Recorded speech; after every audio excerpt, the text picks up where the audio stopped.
జ్యోతిర్లింగ క్షేత్రమైన శ్రీశైలంలో శనివారం ఉగాది మహోత్సవాలు ఆగమ శాస్త్రానుసారం శాస్త్రోక్తంగా ప్రారంభమయ్యాయి. ఉత్సవ నిర్వహణలో భాగంగా దేవస్థాన అధికారులు ఆలయ ప్రాంగణంలో యాగశాల ప్రవేశం చేశారు. అనంతరం స్థానాచార్యులు లోక క్షేమాన్ని కాంక్షిస్తూ ఉత్సవ సంకల్పాన్ని పఠించారు.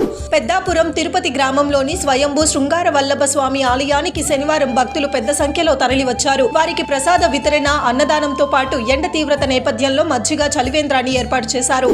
డాక్టర్ బిఆర్ అంబేద్కర్ కోనసీమ కొత్తపేటలోని శని త్రయోదశి సందర్భంగా మండలంలోని మందపల్లి ఉమా మందేశ్వర క్షేత్రానికి వేలాదిగా భక్తులు తరలివచ్చారు. జాతకంలో శని మహాదశ, అష్టమ శని, అర్ధాష్టమ శని నడుస్తున్న జాతకులు ఆ స్వామివారికి పూజలు, తైలాభిషేకాలు చేసుకున్నారు. మామిడి కుదురులోని అప్పన్నపల్లి బాలబాలాజీ స్వామి ఆలయం శనివారం భక్తులు గోవింద నామస్మరణతో మారుమ్రోగింది. వేకువజాము నుంచే స్వామివారి సన్నిధిలో ఆధ్యాత్మిక సందడి నెలకొంది. పాత గుడితో పాటు కొత్త గుడిలో కొలువు తీరిన శ్రీ భూ సమేత బాలబాలాజీ స్వామిని దర్శించుకున్నారు.